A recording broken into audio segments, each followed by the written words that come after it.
अगर मैं आपको बताऊं कि गांधी जी अपनी पोती के साथ नंगे सोते थे, या फिर गांधी जी अफ्रीकन्स को लेकर काफ़ी रेसिस्ट सोच रखते थे। गांधी जी कास्ट सिस्टम को भी ख़त्म नहीं करना चाहते थे। यहाँ तक गांधी जी ये भी मानते थे कि जिन औरतों का रेप होता है उसमें औरत का ही गलती है। अब ये सारी बातें शायद आपको झूठ लगे, लेकिन गांधी जी की यही डार्क रियलिटीज हमसे छुपाया गया है या फिर हमने किसी भी टेक्स्ट बुक में नहीं पढ़ा है। अब हमेशा से गांधी जी को महात्मा या फिर एक परफेक्ट ह्यूमन बीइंग की तरह दिखाया गया है, लेकिन इनकी इतने डार्क रियलिटीज है जिसको जानकर आपको लगेगा कि इनको फादर ऑफ नेशन बोलना भी चाहिए या नहीं। और इस वीडियो में हम इन्हीं डार्क रियलिटीज को जानेंगे, जिसको जानने के बाद गांधी जी को लेकर आपका जो भी पर्सपेक्टिव है वो हमेशा के लिए चेंज होने वाला है।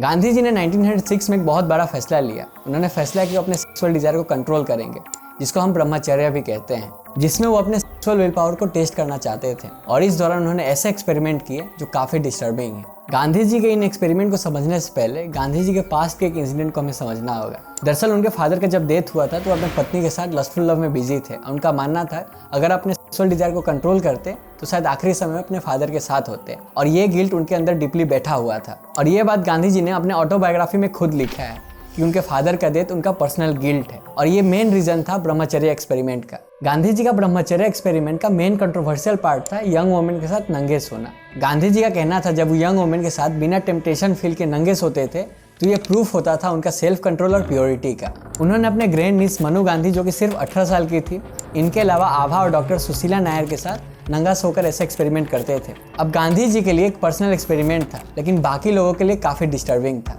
1940s में गांधी जी सबसे पावरफुल लीडर बन चुके थे और मनु गांधी के साथ तब भी ऐसे एक्सपेरिमेंट कर रहे थे। मनु गांधी का कहना था कि गांधी जी के अंदर वो एक मदर फिगर देखती है, इसलिए ऐसे एक्सपेरिमेंट में गांधी जी का साथ देती है। लेकिन लोगों का मानना था कि ये एक पावर डायनामिक का केस है, जहाँ पे गांधी जी अपने पावर पोजीशन का यूज करके लड़कियों को मैनिपुलेट करके ऐसा एक्सपेरिमेंट कर रहे हैं। हिस्टोरियन रामचंद्र गुहा कहना था कि गांधी जी का ये बिलीफ था कि वो अगर अपने सेक्सुअल अर्ज को सप्रेस कर पाए तो ये उनकी स्पिरिचुअल सक्सेस होगी। लेकिन इस एक्सपेरिमेंट को एथिकली प्रॉब्लमेटिक माना गया, जहाँ पे वुमेन के मेंटल हेल्थ पे नेगेटिव इम्पैक्ट पड़ सकता था। अब गांधी जी लाठी के बजाय लड़कियों के कंधों के सहारे चलना स्टार्ट करते हैं। वो मॉर्निंग वॉक पे या कहीं भी जाते थे तो लड़कियों के सहारे ही जाते थे, और इसलिए गांधी जी मनु गांधी को अपना वॉकिंग स्टिक बोलते थे। और गांधी जी का यह भी कहना था कि ब्रह्मचर्य एक्सपेरिमेंट में मनु उनका हेल्प कर रही है, इसलिए भी ऐसा बोलते हैं। सरदार वल्लभ भाई पटेल भी इन एक्सपेरिमेंट के खिलाफ थे और उन्होंने कई बार गांधी जी को लेटर लिखा कि ऐसे एक्सपेरिमेंट को बंद कर दे, नहीं तो उनका जो इमेज है वो डिग्रेड होने लगेगा। इसके बावजूद गांधी जी ने इन एक्सपेरिमेंट को कंटिन्यू रखा। नेहरू जी भी इन सारे एक्सपेरिमेंट से काफी डिस्टर्ब थे, लेकिन उन्होंने कभी भी खुलेआम आकर गांधी जी का आलोचना नहीं किया। आश्रम के कई मेंबर जो गांधी जी को डिवाइन फिगर मानते थे, उन लोगों ने भी इन सारी चीज़ों को गलत माना और बाद में धीरे धीरे उनके लीडरशिप से दूरी बना ली, और बहुत से लोगों ने तो आश्रम को ही छोड़ दिया। रीता बनर्जी अपने बुक सेक्स एंड पावर में बताती है कि गांधी जी का फीमेल्स को लेकर सोच काफी प्रॉब्लमेटिक थे। गांधी जी का मानना था कि फीमेल्स के अपने सेक्सुअल डिजायर की वजह से उनके प्योरिटी डैमेज हो जाते हैं और उनको पीरियड्स भी इसीलिए आते हैं। जब गांधी जी साउथ अफ्रीका में थे तो उनके 2 फीमेल फॉलोअर को किसी मेल ने सेक्सुअली असॉल्ट किया था। अब इस चीज की वजह से गांधी जी ने उन दोनों लड़कियों के बाल अपने हाथों से काटे थे ताकि मोलेस्टर की नजरों से उनको बचाया जा सके। और गांधी जी ने अपने राइटिंग्स में इस घटना पे काफी गर्व किया है और ये मैसेज दिया है कि वुमेन सेक्सुअल अटैक्स के लिए खुद जिम्मेदार होती है। गांधी जी का यह भी मानना था कि जिन फीमेल्स का रेप हुआ है वो इंसानियत खो देती है। साथ ही इनका यह भी कहना था कि जिन फीमेल्स के साथ सेक्सुअल असॉल्ट हुआ है उनके फादर उनको जान से मार सकते हैं ताकि सोसाइटी में अपना इज्जत बचा सके। इसके अलावा गांधी जी कॉन्ट्रासेप्टिव्स के भी काफी खिलाफ थे और उनका कहना था कि जो लड़कियां इसको यूज करती है उनका कैरेक्टर काफी खराब होता है। गांधी जी का शादी काफी अर्ली एज में हो जाता है और वो लिखते हैं कि उनकी वाइफ अनपढ़ थी और वो चाहते थे कि उनकी वाइफ पढ़े, लेकिन लस्टफुल लव की वजह से उनको टाइम ही नहीं मिला कि वो अपने वाइफ को पढ़ा सके। 1893 में गांधी जी जब साउथ अफ्रीका में थे तो एक दिन ट्रेन से ट्रेवल कर रहे थे और उनका टिकट जो था वो फर्स्ट क्लास कंपार्टमेंट का था, लेकिन ब्रिटिश ऑफिसर आते हैं और उनको धक्के मारकर निकाल देते हैं। अब इस भेदभाव के खिलाफ गांधी जी आवाज उठाते हैं। इसके साथ ही वहाँ पे जितने भी इंडियंस रह रहे थे और उनके साथ जितना भी भेदभाव हो रहा था उन सब के लिए एक मूवमेंट छेड़ देते हैं। लेकिन इसी समय गांधी जी ने अपने राइटिंग्स और लेटर्स में अफ्रीकन्स को काफिर कहकर बुलाया, जो कि एक काफी खराब टर्म है। साउथ अफ्रीका में गांधी जी का मेन फोकस इंडियंस के सिविलाइट्स के ऊपर था। उन्होंने अपने राइटिंग्स में लिखा है कि अफ्रीकन्स अनसिविलाइज्ड और इंफीरियर रेस हैं। इसके साथ ही उन्होंने यह भी लिखा था कि यूरोपियन जैसे अफ्रीकन्स को खराब ट्रीट करते हैं वैसे इंडियन को ट्रीट ना किया जाए, बल्कि अफ्रीकन्स के मुकाबले इंडियंस को बेटर वे में ट्रीट करना चाहिए। बहुत से हिस्टोरियन का कहना है कि गांधी जी साउथ अफ्रीका के अंदर एक तरफ वो इंडियन के सम्मान के लिए लड़ रहे थे, वहीं दूसरी तरफ अफ्रीकन के स्ट्रगल को वो अपना नहीं मानते थे और उनके लिए रेसिस्ट सोच रखते थे, और ये गांधी जी के मॉरल्स पे सवाल उठाता है। गांधी जी कास्ट सिस्टम को खत्म नहीं करना चाहते थे और उनका मानना था कि हिंदू धर्म के लिए अलग अलग वर्ण होना बहुत जरूरी है और ये एक स्पिरिचुअल कॉन्सेप्ट है। डॉक्टर बी आर अम्बेडकर जो दलित के सबसे बड़े लीडर थे, उन्होंने गांधी जी का जो सोच था कास्ट सिस्टम को लेकर उसको खुलकर विरोध किया। अम्बेडकर जी का मानना था गांधी जी बस सिंबॉलिक गेस्चर करते थे कि दलित्स का अपलिफ्टमेंट हो, लेकिन उन्होंने कभी भी रियल रिफॉर्म्स लाने में इंटरेस्ट नहीं दिखाया। 1932 में इस चीज को लेकर गांधी जी और अम्बेडकर जी में सबसे बड़ा क्लेश हुआ। अब ब्रिटिश गवर्नमेंट ने प्रपोजल दिया कि दलित्स के लिए अलग इलेक्टोरेट होगा, जिसका मतलब दलित्स अपने लीडर खुद चुन सकेंगे। गांधी जी इस आइडिया के सख्त खिलाफ थे और उनका कहना था कि हिंदू सोसाइटी को तोड़ देगा, और इसके अगेंस्ट में वो फास्ट एंड टू डेथ का डिसीजन लेते हैं।